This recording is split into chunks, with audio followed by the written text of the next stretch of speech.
দুপুর শুভেচ্ছা প্রিয় দর্শক, আপনাদের সকলকে সাদর আমন্ত্রণ। চ্যানেল আয়ের পর্দায় আপনারা দেখছেন নিয়মিত আয়োজন তারকা কথন এবং আপনাদের সাথে আজকের এই দুপুরে আছি আমি মনামি এবং এই আশা নিয়ে হাজির হয়েছি আপনারা সবাই অনেক ভালো আছেন। প্রিয় দর্শক, আজ আমাদের মাঝে যিনি আছেন তিনি তার গানে বলেছেন, ধরো বন্ধু আমার কেহ নাই, তবে তার বন্ধু আছে কি না আছে সে আলাপ পরে, তার আছে একটা বিশাল ভক্তকুল এবং সেই ভক্তকুলের জন্য তিনি উপহার দিয়ে যান একের পর এক অসাধারণ চরিত্র। এবং তিনি আজ আমাদের মাঝে আছেন, আমাদের খুব ভালোবাসার একজন মানুষ, ফজলুর রহমান বাবু। শুভ দুপুর। আমন্ত্রণ। প্রথমেই অনেক অনেক অনেক বড় অভিনন্দন আপনাকে, একটা দারুণ প্রাপ্তি পেয়েছেন আপনি এবং ষষ্ঠবারের মতো এই প্রাপ্তি, জাতীয় চলচ্চিত্র পুরস্কার। অভিনন্দন আপনাকে। ধন্যবাদ ধন্যবাদ। এখানে রাখি না? হ্যাঁ, ঠিক আছে। নোনা জলের কাব্য একটা বিশেষ সিনেমা এবং এই সিনেমাটি দর্শক মনের হৃদয় জয় করেছে এবং আপনার চরিত্রটিও আসলে দর্শকদের মনে একেবারেই স্থান করে নিয়েছে খুব বিশেষভাবে। এবং এই ধরনের একটা ক্যারেক্টারের জন্য জাতীয় চলচ্চিত্র পুরস্কার ষষ্ঠবারের মতো পাওয়া নিঃসন্দেহে আনন্দের প্রাপ্তি। তাই কেমন লাগছে সেই শব্দের একটা এক বাক্যের উত্তর আমি নেব না, কেমন লাগছে আপনার? নিঃসন্দেহে ভালো লাগে। সেটা হচ্ছে যে একটা কাজ করে যখন কাজের স্বীকৃতি পাওয়া যায় তা নিশ্চয়ই সেটা আনন্দের। আর এটা তো জাতীয় চলচ্চিত্র পুরস্কার, একটা জাতীয় পুরস্কার। তো এই কাজের স্বীকৃতি পেলে নিশ্চয়ই আমরা, মানে আমার কথা যদি বলি, যে আনন্দিত হই এবং নতুন করে আরও ভালো কাজ করার জন্য অনুপ্রাণিত হই এবং প্রতিবারই তাই হয়। এবং সেই সঙ্গে আর একটা কথা বলি যে আমি নতুন করে চ্যালেঞ্জও অনুভব করি। যে আপনি বললেন যে আমি ষষ্ঠবারের মতো পুরস্কার পেলাম, তো এই যে প্রতিবার পুরস্কার যে পাচ্ছি বা যে বারবার পুরস্কার পাচ্ছি, আমি কিন্তু এই পুরস্কার পরে যখন অনুপ্রাণিত হই তেমনি ভীতও হয়ে উঠি যে আসলে আমি কিভাবে পরবর্তীতে আরও নিজেকে কিভাবে অতিক্রম করব। বা প্রত্যেক মানুষেরই তো কিছু সীমাবদ্ধতা আছে, শিল্পীরও সীমাবদ্ধতা আছে, সেই সীমাবদ্ধতাকে আমি কিভাবে অতিক্রম করব, এটা আমার জন্য অনেক বড় চ্যালেঞ্জ। এবং সেইভাবেই চেষ্টা করি, সেভাবে চিন্তা করে কাজ করার চেষ্টা করি। আর একটা বড় ব্যাপার হচ্ছে যে ভালো চলচ্চিত্রে কাজ করতে চাই। ভালো চলচ্চিত্রের এই শব্দটা একটু আপেক্ষিক, এমন ভালো এক একজনের কাছে এক এক রকম ভালো। আমি ভালো বলতে সেই চলচ্চিত্র বুঝি যেটা মানুষের, আমাদের জীবনের সাথে সম্পর্কিত, যেটাকে আমরা জীবন ঘনিষ্ঠ বলতে পারি, যেখান থেকে মানুষ শিখতে পারে, যেখান থেকে দর্শকরা নিজেদেরকে দেখতে পারে বা নিজেদেরকে নিয়ে কল্পনা করতে পারে, এরকম চলচ্চিত্র।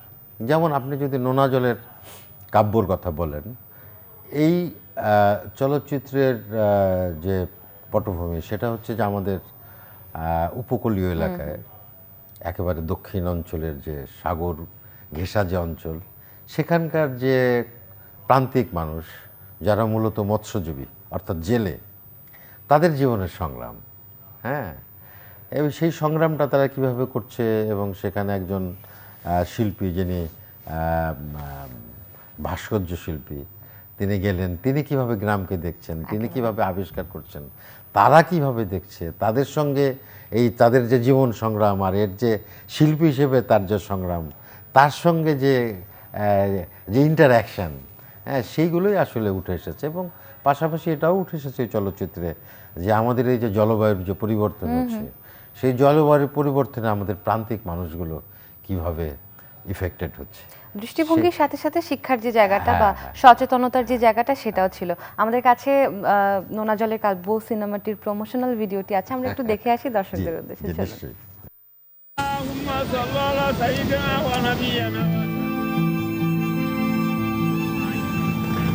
ওদের কোনো সমস্যা হয়নি? ভালোই আসছি। আমরা হইলেন মগ গ্রামের অতি, ওর একটা দায়িত্ব আছে না? পাশে আছে কি পুরো সংসার? আমি এগুলো বানাই, এগুলো ওই মূর্তি না, এগুলোকে বলে ভাস্কর্য। কুসুমে একটা সাইক্লোন সেন্টার আছে, উচ্চালাম। হুজুর সাগরটা গরম, বাংলাদেশের দক্ষিণ উপকূলে অবস্থানরত লঘুচাপ দিয়ে ধীরে ধীরে ঘনীভূত হচ্ছে। সুপে চাপে ওই বেড়া কিছু নাপাক জিনিস গ্রামে ডুবইয়া পুরো গ্রামটাই নষ্ট হইয়া লাগে। একজনের অন্যার মাসুল গ্রামের হকগল্লির কিল লেগে দিতে।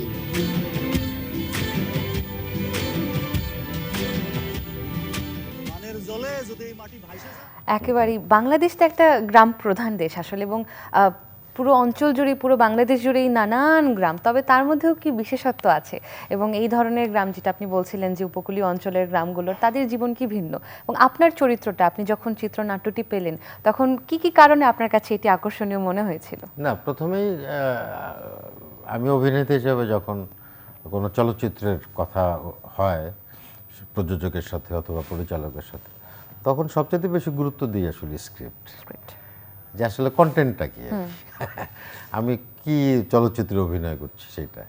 তো স্ক্রিপ্টটা পড়লেই তো আসলে বুঝতে পারি যে আসলে যিনি স্ক্রিপ্টটা কী ধরনের স্ক্রিপ্টকে সিলেকশন করছে, এটা দেখলেই বোঝা যায় যে উনি কী ধরনের কাজ করতে চান। যেমন একটা ছেলে বা মেয়ে কী ধরনের বই পড়ে সেটা দেখলে আমরা বুঝতে পারি যে তার মেধাটা কোন লেভেলের। এটাকে খাটো করার জন্য বলছি না। হ্যাঁ, যেমন ক্লাস 5-এর একটা মেয়ে তো ওইরকমই বই পড়বে, একটা ক্লাস 10-এর ছেলে তো তার স্ট্যান্ডার্ডের বই পড়বে। তো আমরাও যখন স্ক্রিপ্টটা পাই তখন বুঝতে পারি। তো স্ক্রিপ্ট দেখে যদি ওরকম প্রাণিত হই, তারপরে বাকি কথাবার্তা হয়, স্ক্রিপ্ট নিয়ে কথাবার্তা হয়, চরিত্র নিয়ে কথাবার্তা হয়, আমি কিভাবে চরিত্রটি দেখতে চাই বা ডিরেক্টর কিভাবে দেখতে চায়, প্রডিউসার কিভাবে দেখতে চায়, সেই অনুযায়ী একটা চমৎকার বোঝাপড়ার ভিতর দিয়ে। আর একটা টিম ওয়ার্ক, একা একা কাজ করার বিষয় না। কাজ করার জন্য শুধু চরিত্রটা না, আসলে পুরো চিত্রনাট্যই আপনি দেখে থাকেন। এবং কন্টেন্টের কথা বলছিলেন, এবং কন্টেন্টের যখন কথা আসে তখন দর্শকদের কাছে এখন অবারিত কন্টেন্টের একটা সমাহার কিন্তু ওটিটি প্ল্যাটফর্মস, এবং আমাদের এটা আনন্দের জায়গা যে আইস্ক্রিন এসেছে আমাদের জন্য নানান কন্টেন্ট নিয়ে, এবং আপনি সেখানে কাজ করেছেন, এবং আপনার অনেকগুলো কাজ আমরা অলরেডি দেখছি, সেখানে নতুন নতুন কাজও আসছে, সেটা নিয়ে একটু শুনি যদি আজকে। হ্যাঁ, ওটিটিতে এখন নিয়মিত কাজ করছি, চরকির জন্য কাজ করছি, হইচইয়ের জন্য, এবং আইস্ক্রিন আসছে, এবং এটা আমার আইস্ক্রিনের জন্য প্রথম কাজ। কাজ হয়ে গেছে না, কাজ এখনো চলছে। আমি গতকালকেও শুটিং ছিল আমাদের, তো ওইখানে একটা কাজ করছি ভিকি জাহেদের।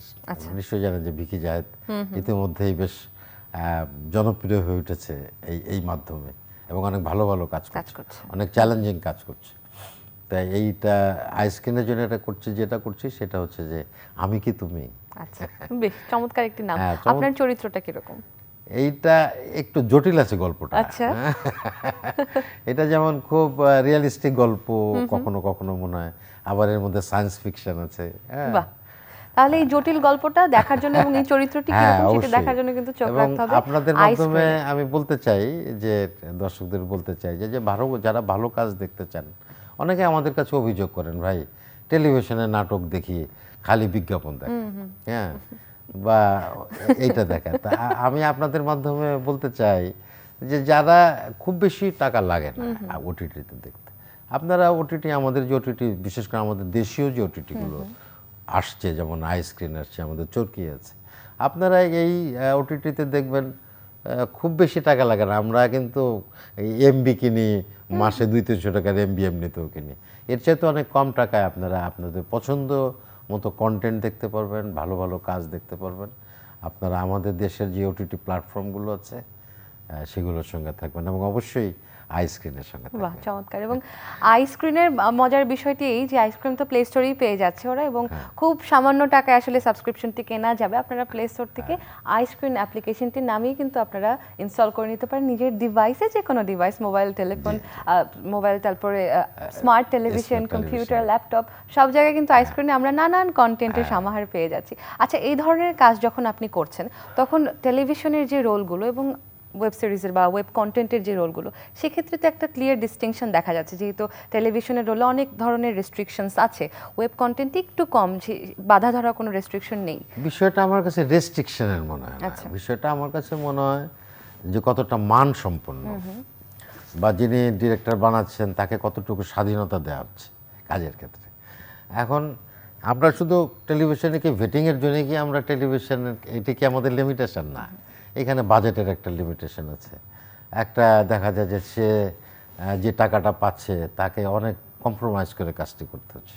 দেখা যাচ্ছে একদিনে সে 2টা এপিসোড নামাতে হচ্ছে, হয়তো 25 মিনিটের এপিসোড বা 20 মিনিটের এপিসোড, তাকে 2টা এপিসোড মানে প্রতিদিন গড়ে নামাতে হচ্ছে। তাকে অনেক বেশি পরিশ্রম করতে হচ্ছে এবং অনেক জায়গায় গোঁজামিল দিতে হচ্ছে। সেই সুযোগটা ওটিটিতে নাই। ওটিটিতে একটা মোটামুটি একটা কাজ করতে গেলে যে পরিমাণ বাজেটের দরকার সেটা দেওয়া হচ্ছে, সেখানে আমরা একদম ঠিকঠাক মতো ধরে ধরে ডিরেক্টর কাজটা করছেন। এটা একটা বড় জায়গা। আমিও এক ধরনের স্বস্তি পাচ্ছি যে আমাকে দিনে 20টা সিকোয়েন্স করতে হচ্ছে না। আমি একদম ধীরে সুস্থে বুঝে আমি দৈনিক হয়তো 5টা সিকোয়েন্স করছি বা 4টা সিকোয়েন্স করছি, যেটা আমরা ফিল্মে করি। এইটা একটা বড় জায়গা। আর সবচেয়ে বড় জায়গাটা হচ্ছে যেন তেন সবাইকে দিয়ে তো আর স্ক্রিপ্টটা তো লেখানো হচ্ছে না। হ্যাঁ, বা একজন ডিরেক্টর যিনি আসলে বোঝেন না, আমি বিনয়ের সঙ্গেই বলতে চাই যে আমাদের অনেক ডিরেক্টর আছে আসলে ডিরেক্টরিয়াল কাজটা বোঝেন না। তিনি হয়তো ডিওপির উপর নির্ভর করেন, তিনি অ্যাসিস্ট্যান্ট ডিরেক্টরের উপর নির্ভর করে বানান। ওটিটিতে এই সুযোগটা নাই। আবার অনেকে আছেন যারা অভিনয়টা জানেন না, একদম সামহাও টেলিভিশনে পপুলার হয়ে গেছেন, তাদেরও ওটিটিতে জায়গাটা কম।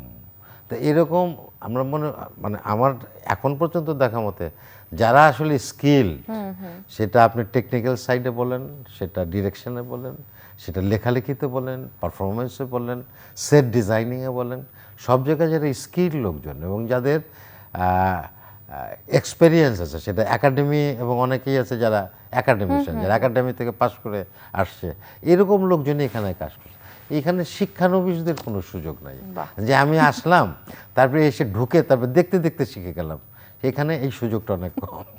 ওয়েব কন্টেন্টের মজার বিষয় বোধহয় এখানে, যেটা আসলে এত এত জায়গা আছে এবং জাস্ট স্ক্রল করলেই তো আসলে দর্শকের কাছেই তো সেই জাজমেন্টের জায়গাটা, তার পছন্দ না হলে জাস্ট স্ক্রল করে চলে যাচ্ছে আর ডান বামে চলে যাচ্ছে, আসলে নতুন কন্টেন্ট পেয়ে যাচ্ছে। তো এই জায়গাগুলোতে আসলে দর্শক প্রিয়তা বা দর্শকের কাছে দায়বদ্ধতার জায়গাটি সবচেয়ে বড়। আপনি আমার কোনো একটা ইন্টারভিউতে বলেছিলেন যে দর্শকের কাছে দায়বদ্ধতার জায়গা বা দর্শকের জন্য কাজ করবার জায়গাটা আপনার কাজের মূল উদ্দেশ্য। তো আজ ষষ্ঠবারের মতো জাতীয় চলচ্চিত্র পুরস্কার পেয়ে আপনি আমার মাঝে এসেছেন, আমাদের মাঝে, এবং সেই প্রশ্নটি আসলে জাগে এবং আমি জানি এই প্রশ্নটির উত্তর আপনি অনেকবার দিয়েছেন। জাতীয় চলচ্চিত্র পুরস্কার দায়িত্বের ক্ষেত্রে কোন ধরনের পরিবর্তন আনে? না, এটা কথাটা আমি আগেও বলেছি যে আমি কিন্তু যেমন পুরস্কার পেলে অনুপ্রাণিত হই, তেমনিভাবে আমি চ্যালেঞ্জ অনুভব করি যে আমি কিভাবে সামনের কাজটি আরও ভালো কাজ কিভাবে করতে পারি, এবং আমি নিজের ভেতর থেকে আমি যেন আমাকে অনুকরণ না করি। হ্যাঁ, আমি যেন আমাকে অনুকরণ না করি, সেই চেষ্টাটাও থাকে। এখন আর্টিস্ট হিসেবে, অভিনেতা হিসেবে তো আমার লিমিটেশন আছে। আমার তো এই চেহারা, এই শরীর, সব কিছু এইটাই। এখান থেকে আমি নিজেকে কতটা ভাঙতে পারবো, এটা যেমন একটা বিষয়। আর দ্বিতীয় বিষয়টা হচ্ছে যে আমি সেই কাজটির সঙ্গে যুক্ত থাকতে চাই। আমি কিছুক্ষণ আগেও বললাম আপনাকে, যেটা দর্শকের, আমি যে দর্শককে কল্পনা করি বা আমি যে দর্শককে দেখতে চাই, বাংলাদেশের দর্শকে, সেই দর্শকের জন্য যেন সেটা হয়। আমি যেন দর্শকের কাছে নামার চেষ্টা না করি, আমি শুধুমাত্র জনপ্রিয় হওয়ার জন্যে আমি যেন সেই দর্শকের কাছে না যাই যে দর্শক একটি স্থূল মোটা দাগের দর্শক। আর দরকার প্রয়োজন পড়লে আমি সেই দর্শককে একটা রুচিসম্মত জায়গায় নিয়ে আসতে চাই। আমি আপনাকে ছোট করে একটা উদাহরণ দিই। সেটা হচ্ছে যে দেখেন, আমাদের যদি আমরা থিয়েটারের কথা বলি আর আমরা যদি চলচ্চিত্রের কথা বলি, দুটো যদি আমরা প্যারালেলি দেখি, তো চলচ্চিত্রের একসময় একেবারে তৈরি একটা দর্শক ছিল। আমরা স্বাধীনতার পর থেকে যদি শুরু করি, একেবারে তৈরি দর্শক। চলচ্চিত্র হলে সেখানে যাচ্ছে, দেখছে, দল বেঁধে যাচ্ছে এবং মধ্যবিত্তরা পরিবার পরিজন নিয়ে যাচ্ছে। আর থিয়েটারের অবস্থাটা ছিল ওই পাড়া মহল্লায় কিছু পোলাপান থিয়েটার করতো, অফিস পাড়ায় কিছু থিয়েটার করতো, ওই শৌখিন থিয়েটার, ভালো না লাগলে ডিম মারতো, এটা করতো ওইটা করতো। তো সেই জায়গা থেকে থিয়েটার স্বাধীনতা পরবর্তী সময়ে কিছু যুদ্ধ ফেরা মুক্তিযোদ্ধা, যুদ্ধ থেকে ফিরে তারা মনে করলো যে তারা থিয়েটার করবে, এবং তারা উদ্বুদ্ধ হচ্ছে কোত্থেকে? কলকাতা থেকে। কলকাতা গ্রুপ থিয়েটারের যে কনসেপ্ট, সেই কনসেপ্ট থেকে তারা তৈরি হয়ে তারা গ্রুপ থিয়েটারের কনসেপ্টে ধীরে ধীরে সেই দর্শকে একটা জায়গায় নিয়ে আসছে। কিন্তু আজকে থিয়েটারের দর্শক, আপনি নিশ্চয়ই থিয়েটার দেখেন, যদিও সেখানে দর্শকের সংখ্যা খুব কম, সারা পৃথিবীতেই থিয়েটারের দর্শক দর্শকের কম, সংখ্যা কম। কিন্তু একটি রুচিশীল দর্শক তৈরি হচ্ছে সেখানে।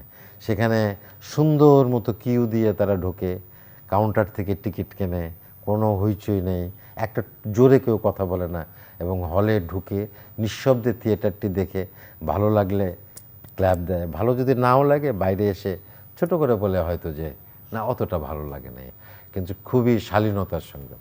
আর আপনি সেই আর আমাদের যদি চলচ্চিত্রের কথা দেখেন, যে চলচ্চিত্রে আমরা যে জায়গাটা ছিলাম, আমাদের কিছু ভুলের কারণে, আমাদের কিছু গাফিলতির কারণে, আমাদের কিছু কালো টাকার কারণে চলচ্চিত্র নামতে নামতে দর্শকের কাছে যাওয়া শুরু করছে। দর্শকে কিন্তু আমাদের সেই যে আমাদের যারা চলচ্চিত্র পরিচালক ছিলেন, যাদের নাম আমরা শ্রদ্ধার সঙ্গে সবসময় স্মরণ করি, তাদেরই তো শীর্ষ সামন্ত যারা, তারা চলচ্চিত্র করলেন, কিন্তু এমন একটা জায়গায় নিয়ে আসলেন যে দর্শকের কাছে নামতে নামতে এত তলানিতে চলে গেছেন যেখানে গিয়ে আর কোনো দর্শকই নাই, এবং একটা নিম্ন রুচির জন্ম দিয়েছে। আজকে যে আমরা নিম্ন রুচির কথা বলছি, বিভিন্ন কুসংস্কৃতির কথা বলছি, এগুলোর কারণে হয়েছে যে আমরা দর্শকের বেশি কাছে যাওয়ার চেষ্টা করেছি, দর্শকে আমার কাছে যাওয়ার চেষ্টা করি নাই। আমি যদি বলি যে একজন কবি, একজন শিল্পী, একজন নির্মাতা, একজন অভিনেতা, একজন গায়ক, এটা তো সমাজের অগ্রসর অংশ। সমাজের সবাই তো একসঙ্গে আগায় না, একটা শ্রেণী তো আগে থাকে, এরা হচ্ছে সমাজের অগ্রসর অংশ। এমনকি যারা প্রকৃত রাজনীতিবিদ, তারা সমাজের অগ্রসর অংশ, তাদেরকে তো মানুষ ফলো করলো। একেবারে। তাহলে সেখানে আমার অনেক দায়িত্ব আছে, সেই দায়িত্বের জায়গাটা আমি চেষ্টা করি পালন করার। বাহ, এবং সংস্কৃতি আসলে একটা পুরো জাতিসত্তার উন্নয়নের মাধ্যম হয়ে যায়, এবং সেটা যদি উন্নয়ন না করতে পারে তাহলে অবক্ষয়ের জায়গাটা আসলে নিশ্চিত হয়ে যায়। আপনার এই কথা থেকে নিশ্চয়ই দর্শক অনেক অনেক তথ্য এবং অনেক শিক্ষার জায়গাও পেয়েছেন। আচ্ছা, যেহেতু বলছিলেন যে দর্শকের কাছে দায়বদ্ধতার জায়গা এবং দর্শককে ভালো চরিত্র উপহার দেবার একটা প্রয়াস, নেক্সট কি কি কাজ করছেন, আগামীতে কিভাবে দেখতে পাবো আপনাকে? এইভাবেই আছে আর কি। আর অভিনেতাদের একটা আমাদের একটা সীমাবদ্ধতার জায়গা আছে। আসলে আমার জন্য কোন চরিত্র অপেক্ষা করছে বা আমার জন্য কোন ডিরেক্টর কিভাবে ভাবছে, এটা তো আমি এখন পর্যন্ত জানি না। আমার কাছে একটা ভালো চরিত্র আসলেই না আমি সেটা নিয়ে ভাবতে পারি। আমার জায়গায় আমার মতো আরও যারা অভিনেতা আছেন তাদের কাছেও যেতে পারে। তো আমরা অপেক্ষা থাকি আর কি, যে একটা ভালো গল্প আসবে আমার হাতে, একটা ভালো চরিত্র আসবে, সেটা এবং অপেক্ষায় থাকতে থাকতে আসলে আপনি ওটিটি, টেলিভিশন, তারপরে সিনেমা এবং রেডিও সব ক্ষেত্রেই কাজ করে যাচ্ছেন। একই সাথে সবকিছু ব্যালেন্সটা কিভাবে করছেন আপনি? আসলে সব জায়গায় যদি একটু নিয়মানুবর্তিতা ঠিক রাখা যায়, একটু সময়টা একটু পাঞ্চুয়াল থাকা যায়, একটু পাঞ্চুয়াল থাকা যায়, তাহলে আমার মনে হয় কোনো জায়গায় অসুবিধা না। এখন আমার সকালে আমার সেটে কল হচ্ছে 9টায়, আমি 9টায় যাব ওখানে, হ্যাঁ, তাহলে আর কোনো সমস্যা না। কিন্তু আমি যদি 9টার জায়গায় 2টায় যাই তাহলেই তো সমস্যা। ধরেন যে আমার এখানে আসার কথা যে সময়, আমি সেই সময়টা ঠিক ধরে রেখে এখান থেকে আবার আরেকটা জায়গায় কাজ করতে যাব, তাহলে তো আমার কোনো সমস্যার কথা না। কিন্তু আমি যদি এখানে আসি 3 ঘন্টা পরে, তাহলে সবগুলো সারা দিনটাই তো ছোট হয়ে গেল, এবং আস্তে আস্তে আমি সব জায়গায় পিছিয়ে গেলাম। একেবারে। আর সবচেয়ে বড় কথা যে আমি যে কাজটাই করি সেই কাজটিকে যদি আমি নিজেই সম্মান না করি, তাহলে অন্য কেউ সম্মান ভেরি ট্রু। আসলে আমরা অন্যকে ব্লেম দেওয়ার বেলায় খুব এগিয়ে থাকি, কিন্তু নিজের আমাকে তো আমার কাজটিকে সম্মান করতে, তাই না? এবং এভাবে আসলে ভালো ভালো অভিনেতা এবং ভালো ভালো শিল্পীর জন্ম হয়, যারা কাজকে ভালোবাসেন, নিজের কাজটুকু সম্মান করেন, বাকিদেরকে সম্মান করেন। এরকম একজন অভিনেতার কথা আজ বলতে চাই। তিনি আজ আমাদের মাঝে নেই, আজ তার জন্মদিন, শ্রদ্ধেয় আব্দুল কাদের। আমরা তাকে টেলিভিশনের পর্দায় একটু শ্রদ্ধা এবং ভালোবাসা জ্ঞাপন করে এসেছিলাম। বাহ, মাত্র 2টি শব্দ ছিল সংলাপ হিসেবে, এবং কি অসাধারণ অভিব্যক্তি আসলে, কি চমৎকার একজন শিল্পী ছিলেন। কাদের ভাই আমাদের অত্যন্ত শ্রদ্ধাভাজন একজন মানুষ, এবং আমরা গত 2-3 বছরে খুব কাছের আমাদের অনেক প্রিয় সহকর্মীকে হারিয়েছি। কাদের ভাই আমাদের অনেক সিনিয়র। এই নাটকটিতে আপনিও ছিলেন। হ্যাঁ, তো সিনিয়র, কিন্তু আমার তার সঙ্গে অনেক কাজ করার সুযোগ হয়েছে। তা আমাদের ফিরোজ ভাই ছিলেন, আমাদের মহসিন ভাই ছিলেন। এই করোনার মধ্যে আমরা এই গত 2-3 বছরে আমরা অনেক প্রিয় মানুষকে হারিয়েছি। তো তাদের প্রতি বিনম্র শ্রদ্ধা এবং তাদের আত্মার শান্তি কামনা করি। একেবারে। আজও আমরা আরও একজনকে স্মরণ করতে চাই শ্রদ্ধার সাথে। তিনি একজন অভিনেতা ছিলেন, একজন নাট্য নির্মাতা ছিলেন, সাইদুল আনাম টুটুল। আমরা টেলিভিশনে আপনারা তাকে স্মরণ করে আসি। টুটুল ভাইয়ের সঙ্গেও কাজ করেছি। আমরা একসময় টেলিভিশন পর্দায় তাদেরকে যখন দেখতাম তখন আমরা টেলিভিশন চ্যানেলটা চেঞ্জ করতাম না।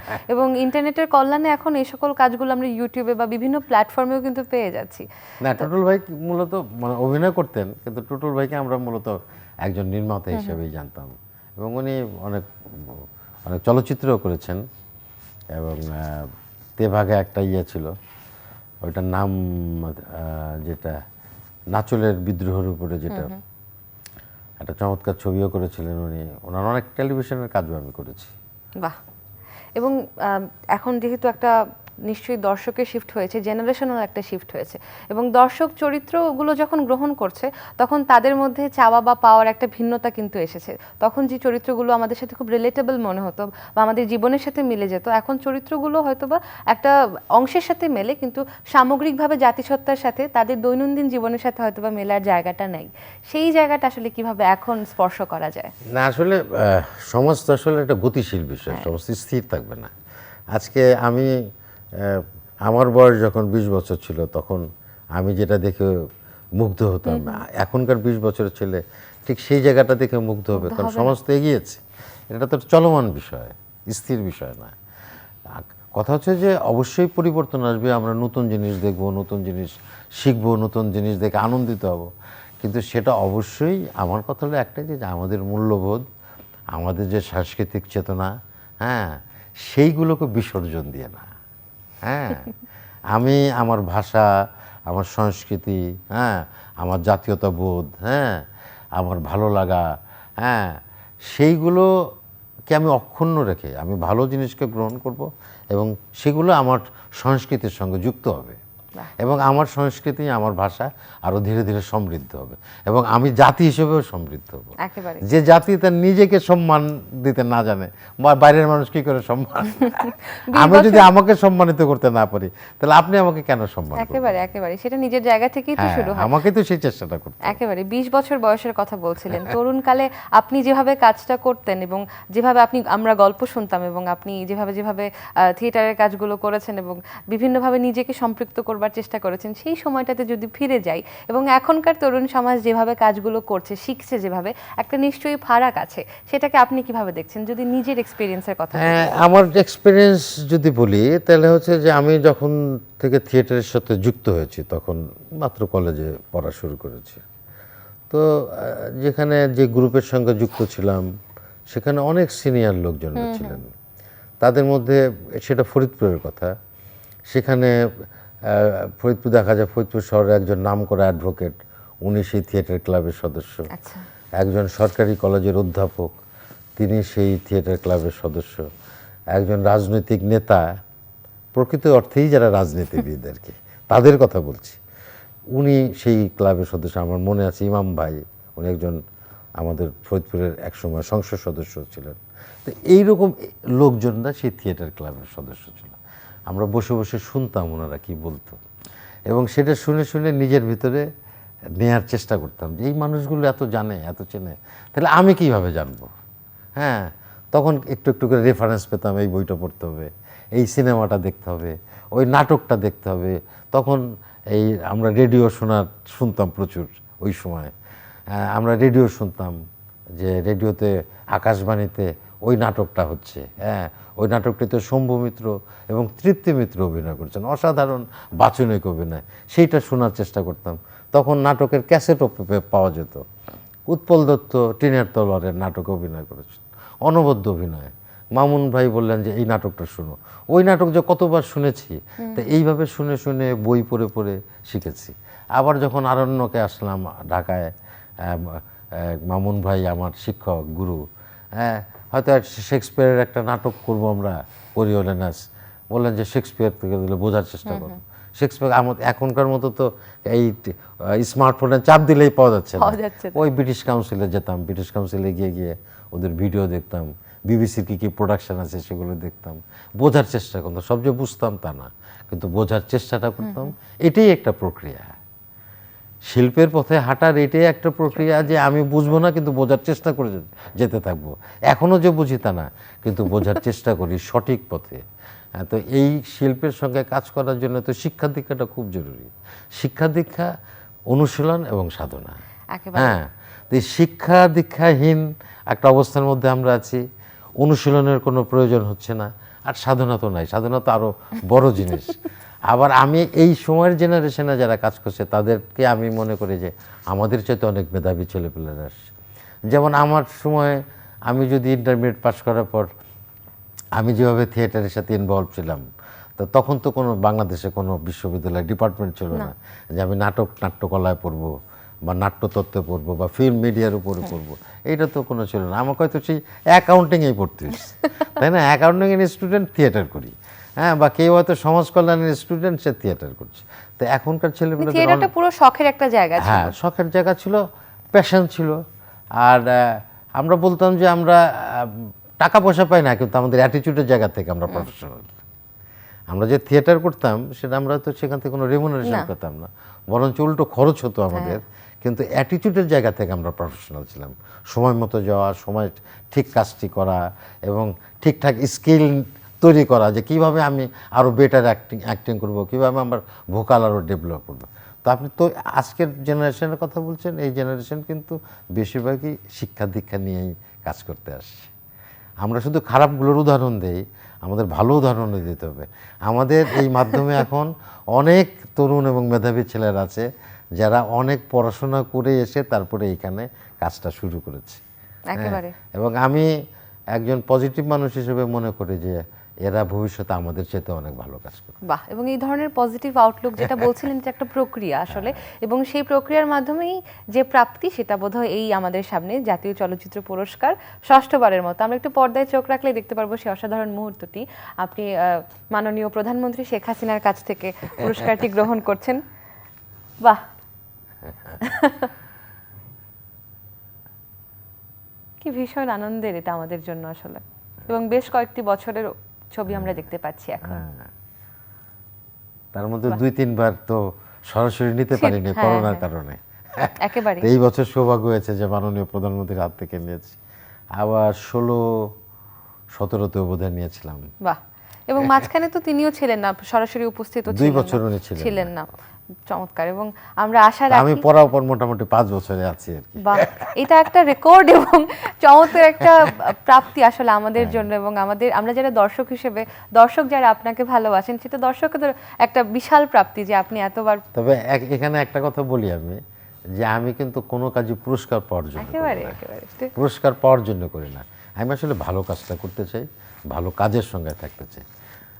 ভালো কাজের সঙ্গে থাকলে হয়তো প্রাপ্তিটা আসবে, আর না আসলেও কোনো সমস্যা নেই। ভালো কাজটাই তো দিন শেষে প্রাপ্তি হয়ে দর্শকটা যে দাঁড়ায়। আপনি যদি আমার কাজটা দেখে প্রশংসা করেন, দর্শক যদি আমার কাজটি দেখে সত্যিকার অর্থে, প্রশংসার আবার নানান হেরফের আছে, কিন্তু খামাখা অনেক লোক প্রশংসা করে। তো একজন শিল্পী হিসেবে বোঝা যায় যে আসলে কোন প্রশংসাটা জেনুইন। সত্যিকার অর্থে সেই প্রশংসা যখন পাই, সেটাই আমার কাছে সবচেয়ে বড় পুরস্কার। বাহ, চমৎকার। আজকে এই শিক্ষা দিয়ে তবে অনুষ্ঠানটি শেষ করি।